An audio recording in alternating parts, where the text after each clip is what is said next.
The quality of our clients, our members that we work with, is based on the quality of the questions that we ask them, because what we have seen so often is when you ask the right questions, sometimes people will discover things that they wanted that they didn't even know they wanted because nobody's ever asked the right question. And it is incredible to see where they were to where they are now. And in such a short amount of time, we've drastically improved their financial life through knowing what's going on with their cash flow, to protecting all areas against catastrophic events in their financial life, and then built their game plan around how we're going to be investing in themselves and their future moving forward, and what our conversations are going to look like on our quarterly calls. It's incredible to see that. We all go through these three phases typically if we live a average lifespan.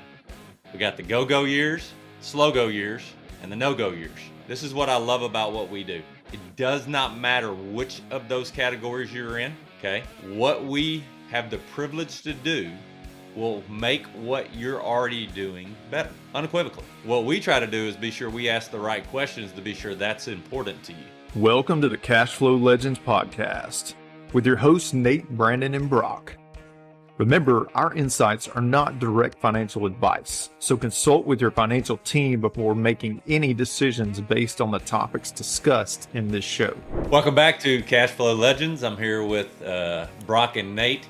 And Brock, I don't know if you know this, but Nate and I just got back from our 2024 review / 2025 game planning. We were at a lake called Toledo Bend. And I don't know if you guys recognize this about yourself, but this is just for our entrepreneurs or soon to be entrepreneurs out there. It really helps me when I get somewhere that's in nature, that's not in my office, to get creative. Do you guys notice that? 100%. Okay. All right. I found myself gazing out over the water, and your mind just takes you different places when you're doing that. Yeah. It's a very interesting thing that your mindset gets into habits depending on where you are the most. So like when I sit in this office, it's connected to a few things. It's connected to us recording this. It's connected to having meetings, with members of ours, and it's connected to studying. And none of that is really creative work in the level of thinking like 3, 5, 10 years down the road. And so I wish somebody could have grabbed me by the shoulders and explained the importance of having systematic ways to plan and get creative when we started, because I think we've had to figure that out a lot the hard way. I see Brock nodding his head. So we just want to say, first of all, thank you to anybody that listens or watches. We get a lot of great comments. I think our best comments so far, and Nate, you touched on this a couple podcasts ago, has been when we shared our failures, which is, I think, important for us to recognize that and really think about what does that really mean. And I think it'll tie in well today with our thought process of, debt is not the problem. It's how we think about money. Or said another way, money is not really the problem. It's our mindset related to money. And we're going to walk through that a little bit and what we have learned in our own journey and what we get to discuss with people on a daily basis. So at just a kindergarten level, what do you guys normally see that confirms that it's not always a money problem, but more of a mindset problem? Like, what's a couple of those key things that you see often? Well, it usually starts with a phrase: "I make plenty of money, but I don't know where it's going." Um, so so that's a pretty a good indicator that there might be a behavior problem somewhere in terms of just not tracking and everything like that. For people who, going back to this idea of our failures and everything like that, the things that we share are things that we have gone through, things that we've worked out in our own lives. One of the valuable things that's been brought into our life through our relationship with Brock has been the currents strategy, and just having a system and a process for your monthly cash flow is really important. And most people don't have a system or a process for their monthly cash flow, and that's why they don't know where it's going. Brock, what are some key indicators you see? I would agree. I would have said the fact that most people have no idea how much money's coming in, and so I don't know if there's ever really a real statement that goes along with it. Oftentimes, I hear, we can't afford that, or I don't know this, or I don't know that, and I think that has a lot to do with the fact that a lot of people's mindset is, I just if I don't acknowledge it, maybe it'll work itself out, and that actually never happens. So probably shouldn't do that anymore. Nate and I were having a conversation. Go ahead, Nate. Well, I think it just reminded me, and we might get into this a little bit more, but the reason why a lot of people don't track their money is because they have 401ks that are automatically, coming out of their check every month, and they just assume that their 401k is going to take care of them, which is a huge fallacy for a lot of people. That's a great point. Brock, I was reading one of your posts the other day. Yes, I do read your posts. Don't get a big head. And yes, sometimes it gives me great ideas for my post. And it reminds me of what your dad said to us, a long time ago is almost everything in our little niche, we're taking from somebody before us and reframing it in our own thinking. And so I'm just grateful that you put out and you reminded me of the financial junk drawer. And the first thing that I love about what we do is the minute somebody shows up in a conversation, phone call or Google Meet or Zoom or whatever, they have already taken the first step to go, I don't think I know everything I need to know. And I'm open to the idea of learning something new. Now, we listen for key indicators because if they hop on, and this doesn't happen hardly ever, but if they hop on and they start telling us what they know about what we are experts in, then that's a good indicator that it's not a good fit yet. Okay. And that doesn't happen very often because what that really is confirmation that they want to stay where they are and they don't want help. And that, if you really think about that, this is why we always talk about money. Money isn't always math, it's behavior and it's mindset. If you really want to stay where you are, why would anybody choose to invest time and energy in trying to get you out of that? It would be like somebody saying they don't want to recover from being an alcoholic. You can't make an alcoholic recover from being an alcoholic. There has to be something that they want to change. I can speak on that confidently. There has to be something where you hit a wall and you go, it can't happen like this anymore. Or somebody in your life that loves you deeply says, line in the sand. You can keep doing you, boo. That's what my wife says all the time, but it ain't messing with me anymore. You can figure it out. So Well, go ahead, Brandon, Nate. that the junk drawer reminds me also, in addition to most people not having a system or a process for their monthly cash flow, they also are very disorganized when it comes to their financial life, and just creating some organization around, all the different pieces that you have and understanding how those pieces can fit together, how they're all connected is another part of the process and the things that we do with the LEAP model and everything. For anybody that is listening for the first time and maybe you looked at our reviews or maybe you looked at our titles, and you'll see infinite banking there a lot, you'll see becoming your own banker there a lot. I think it's important to make this point that until you know how money is flowing in and out of your life, where it's going, why it's going there, how it's going there, that's the first most important step after saying, hey, maybe I don't know everything, I want to learn something new. That right there is kind of like going to the gym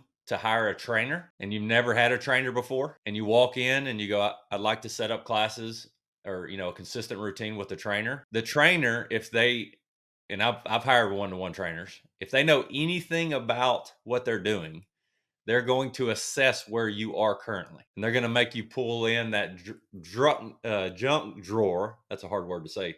Junk drawer of how you've treated your health. Well, sometimes I go over here, sometimes I eat this, sometimes I work out, sometimes I run, sometimes I think about running, all these things. And they're going to really assess your behavior first. And and this is in any field, and this is the key thing that I want to bring out, whether it's fitness, finance, faith, family, or anything else you're dealing with, you have a system. It just may not be efficient, or it may not even go together. It may be so clunky, you're like, no way that could be a system. It's still a system. So one of the first things that we often see is, and I hear this with $100,000 a year, $200,000 a year, $500,000 a year, $1.5 million a year. I've heard this from all those levels. I make enough money, I don't know where it goes. That statement right there, like Nate alluded to, Nate, why does that have to be such an important thing to lean into? What does it indicate for people that they might not even notice? One thing is that they have really taken their hands off the wheel, so to speak, and just hoping that they're going to get down the road. Like they've got their foot on the gas, but their hands are off the wheel. and they're just hoping that their vehicle stays on the road if you're not tracking your money. And that just equates to trying to get to the destination, which a lot of people is, retirement and those golden years and all that stuff. But if there's no clear process and there's no clear cut, this is what I have coming in, this is what I have going out, then the likelihood of staying on the road is pretty slim. Unless you just make a ton of money that you can just afford to throw money out the window. Most people are giving up a lot of control when it comes to their financial life because they just have no clue what's actually going on. You just said a word there that I think is important: control. Brock, when you hear that word control and the hundreds, if not thousands, of conversations you've had, where do you see aha moments from people that think they have control of their money flow, but really don't? Or learn that, hey, I'm doing pretty good, but this can be better. I think a lot of times it comes down to most people are living in the default structure and don't realize it until we show it to them. And what does that default structure look like? Well, paycheck comes to your checking account. If there's money left over, you move it to your savings account. You've got money going to your 401k. And then every once in a while, if you feel good, you might put it in a brokerage account or something. That's what most people feel like is control. But when you actually sit down and you start asking the questions, well, how much is actually coming in? You told me you have a salary of 200. Well, what's actually coming into your world? They don't know. How much are you spending? I don't know. Oh, well, I have a budget. Really? Show me that budget. Tell me how often you hit it every time. Well, when you start asking these questions and you start gaining clarity about what's really going on, then you actually realize, oh, wait a second, I'm not actually in control here. I'm just living by default and hoping that it works out. I really like that point you just made about living with control and default. So, and it kind of ties to what I was going towards with the control word. The default structure in America is for us to be consumers and for money to be taken out of our life almost at a level that you don't even know it. They're so good at it. So who's there? Banks, Wall Street, IRS, that's who they are. Brock, you always make this point, so I'm going to beat you to it today. We are not saying that those things, those three entities, are not necessary. We're saying you are either a product of theirs and they're benefiting, or you understand how they work and you can start using some of the tools they use to your advantage to be more like them instead of used by them. That's it. To be more like them than used by them. And that's a very important piece. So, your dad taught us this, Brock. I don't know where he got it from, but he said, we all go through these three phases typically if we live a average lifespan. We got the go-go years, slow-go years, and the no-go years. This is what I love about what we do. It does not matter which of those categories you're in, okay? What we have the privilege to do will make what you're already doing better, unequivocally. What we try to do is be sure we ask the right questions to be sure that's important to you. Because as we said earlier, we don't normally have a money problem. We have a mindset problem. We don't normally have a money problem. We have a system problem. We have a default structure that is our system that creates us leaking money out of our life, like Brock alluded to where, yeah, I thought I made 200 grand a year, but when I really look at this, because I've gotten everything together so we can eliminate guessing, I'm really only keeping 10% of that to do something with in a year, and when you start seeing those numbers, you go, no wonder I can't get ahead. And I think it's like pulling back the curtain to the default structure. And I don't know about you guys, but one of the key indicators as Nate and I worked through our ideal prospect to work with, we kept coming back to someone who wants to be a learner and apply what they're learning. And so I'm just going to say this for everybody listening. If you're new to the world of taking control of how money flows through your life, if you are not a reader, you will never be a leader in your own personal life. Nate and I were talking about that this morning. What were we talking about, Nate? You were talking about some training you were going through. And then I said something to you about, and you completed my sentence because, yes, it's almost like we're married and we finish each other's sentences because we talked for so much our entire business life. Yeah, we've never invested in our learning and regretted it. There's always something good that comes out of that. Brandon, going back to something you said a second ago about asking questions, Brock, you've quoted Garrett saying the quality of your life is based on the quality of the questions that you ask. Well, the quality of our clients, our members that we work with, is based on the quality of the questions that we ask them, because what we have seen so often is when you ask the right questions, sometimes people will discover things that they wanted that they didn't even know they wanted because nobody's ever asked the right question. I'm sitting here thinking about our most successful members, meaning they got clarity on where they wanted to go, They got clarity on what they were doing. They got clarity on how they wanted to do it moving forward. And they, almost all of them, shifted from being passive and life happening to them to being aggressive and knowing what is happening in their life with how their system started becoming structured in a way of, this is what I'm going to do related to my faith. This is what I'm going to do related to my family. This is what I'm going to do related to my fitness. This is what I'm going to do related to my finances. And they start getting clear on, I had a default structure for 1, 2, 3, or 4 of those F's, and now I don't. Now I have a structure I created. That's the new default structure that is getting me headed towards where I want to go. And so we begin asking those questions. But I'm going to tell you one of my favorite things, and Brock, tell me maybe a favorite question you've been asked lately. But when our members start asking us questions, that's one of my favorite things about how they're thinking. And hey, have you read this? Have you thought about that? Do you know somebody who's done this? What about you, Brock? What about me and the questions that I'm asking clients? Yeah, the questions that you're either asking, or one of your favorite things that when that client really starts taking action, when y'all have gone through the process, you've got all financial decision making in one place and they know what they want to do. You know, I think, what do you enjoy? yeah, I think one of my favorite parts is when we've got through in my process, with basically called phase one, where we've completed everything, and the client or the practice member comes to me and they're like, "Are we meeting next week?" And I'm like, "Not unless you want to. I mean, we get to move to our quarterly calibrations now because we've done this, we've done this, we've done that, we've done this, we've implemented this, we've changed this around." And we just go through and list out all the things. And then they're like, "Oh yeah, I guess we've done a lot. All right, I'll see you next quarter." And it is incredible to see where they were to where they are now. And in such a short amount of time, we've drastically improved their financial life through knowing what's going on with their cash flow, to protecting all areas against catastrophic events in their financial life, and then built their game plan around how we're going to be investing in themselves and their future moving forward, and what our conversations are going to look like on our quarterly calls. It's incredible to see that. As I was driving to meet Nate at the lake this past week. I went through a little town that's close to Joaquin, Texas, and I was reminded that I met a member there that's now a member. It was just somebody I'd never met before a year ago, but he was married to somebody my wife knew, and we were doing a Thanksgiving cookie drop off. So like I was meeting him there to pick up cookies for my wife because she had bought them from his wife. And this is all the Lord, guys. Like period, point blank. Only God can orchestrate something like this. I happened to just in passing in 5 minutes or less. Hey, what do you do? How are you? He asked me, how are you able to swing by here and visit? Because people recognize control of time. I don't care how you dice it. It is like a moth to the flame. And so I said, oh, I do this. And all started with this book. And I probably botched it doesn't matter what I said. It resonated with him. He goes and buys the book unbeknownst to me because he says, I'm a business owner. And he says, a lot of that resonates with me right now, where I'm at in my life. Goes and buys the book, has not been a reader, goes and reads a 92-page book, messages me out of the blue like 2 weeks later, goes, hey, I've read the book. What's next? Okay. Because he was already at a pain point. So I messaged him, said, hey, I'm going through this area. He goes, man, it is hard to believe how much can happen beneficially when you are diligent and intentional in 1 year. It's already been a year. And it doesn't even matter what he's done as far as financially.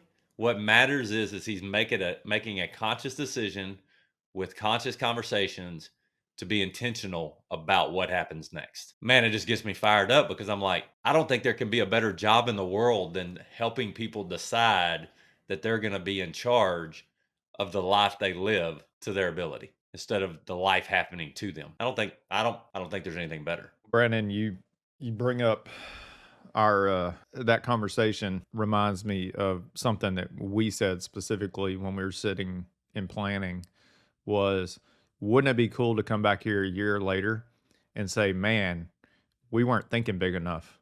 Oh, yeah. Like, wow, look at what God has done in the last year. So I would love to just challenge anybody out there, like, think bigger. Like, don't think small, because you never know what can happen in a year. I would add, think intentionally bigger. Yeah, good. Yes. Good. Yes.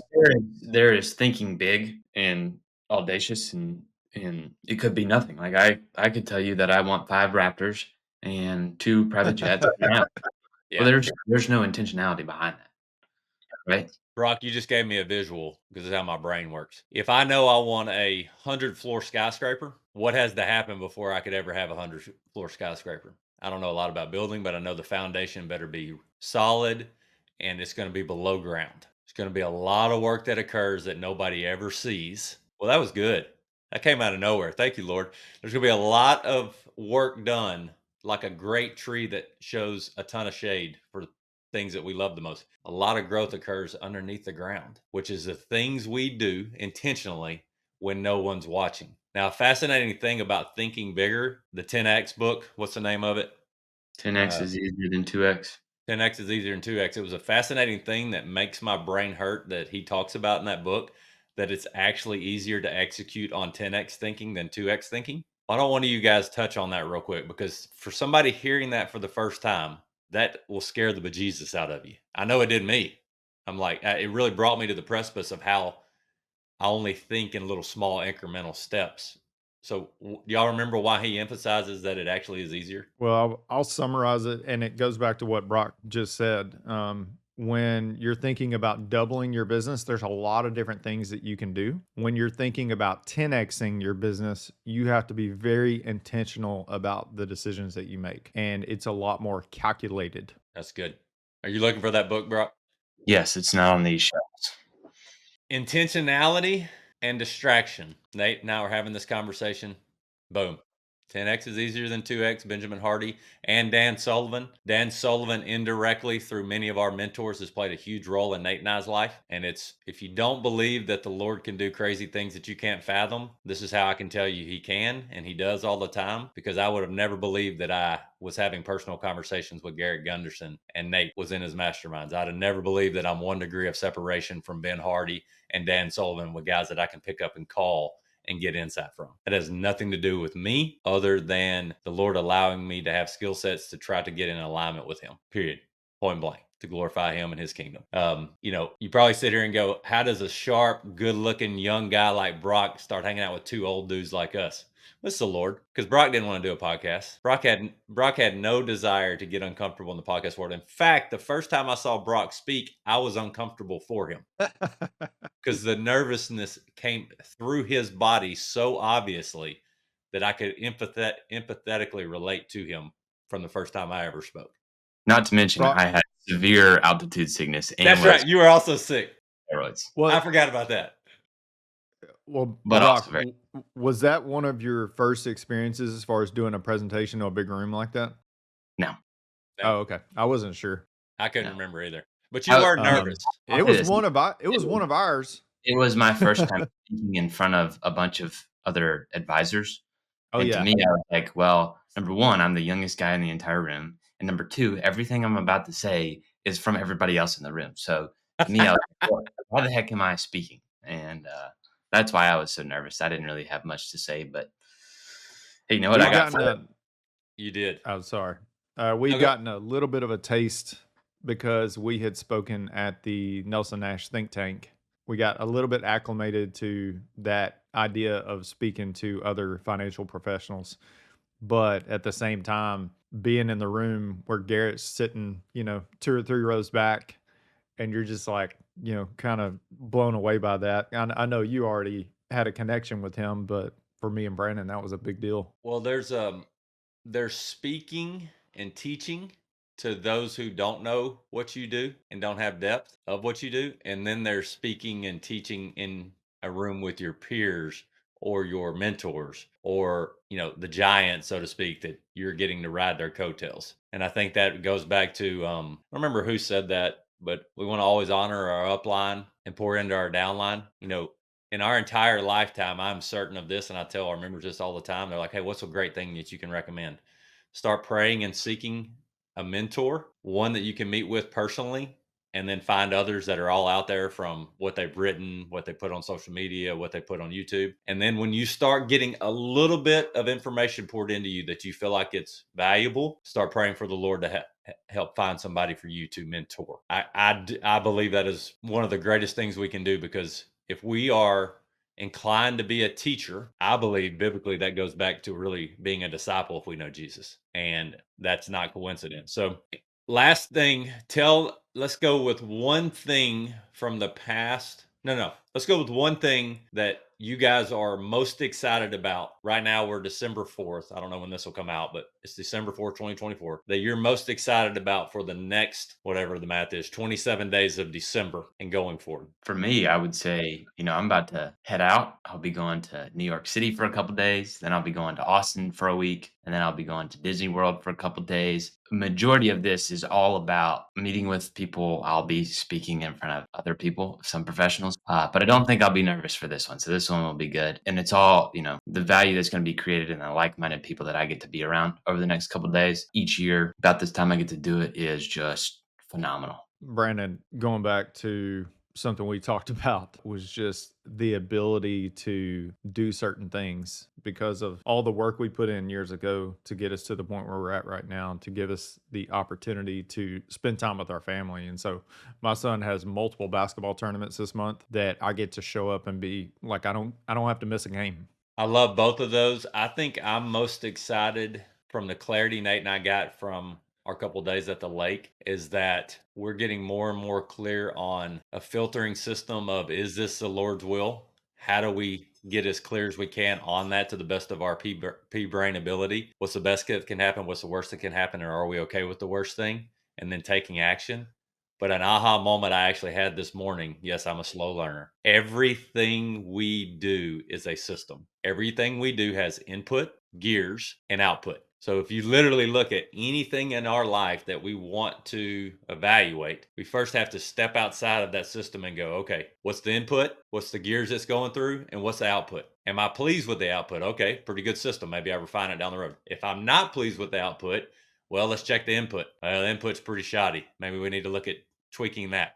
Are the gears moving together in a way that allows the output to be positive? And it was a clear moment for me because I was like, it's not overwhelming to think about everything we do as a system. It's really how well do we spend time evaluating it, understanding it, and then taking action and then tweaking it after we get the new output. So that's encouragement for everybody coming into the Christmas time. We can choose to stay in abundance or scarcity. Scarcity is normally in line with, I can't, I don't know how to, I don't have enough, everything's against me, I don't know how I'm going to figure this out. Abundance is like, what value has God given me to create? What abilities do I have? Where can I solve problems for people? Where can I create new opportunities? Where can I get uncomfortable as fast as possible because I know what's hard now will create peace of mind and some ease later. And that's really what we want to encourage everybody to do. If you are not pleased with where you are in any area of life, that can change a lot in a year. It can actually change a lot in 90 days. And we want to encourage you and be a part of that journey if you'd like for us to in any way, shape, or form. So what we do is a lot less about money and a lot more about mindset, peace of mind, clarity, creativity, value creation. And then the money just starts becoming the rocket fuel, basically ignite and fuel wherever you know you want to go now, instead of burning you to the ground like a fire that's just in a pit, so to speak, which we've all been. So we appreciate you listening. We appreciate you sharing your most valuable asset of time. And remember, almost everything that our dollar does for us is giving us more control of peace of mind and time or taking away from it. And we have to ask ourselves if we're at peace with that or we want to change that. You can go to cashflowlegendz.com, figure out how to connect with us, see all of our other previous episodes. And until the next time, we appreciate everybody joining today.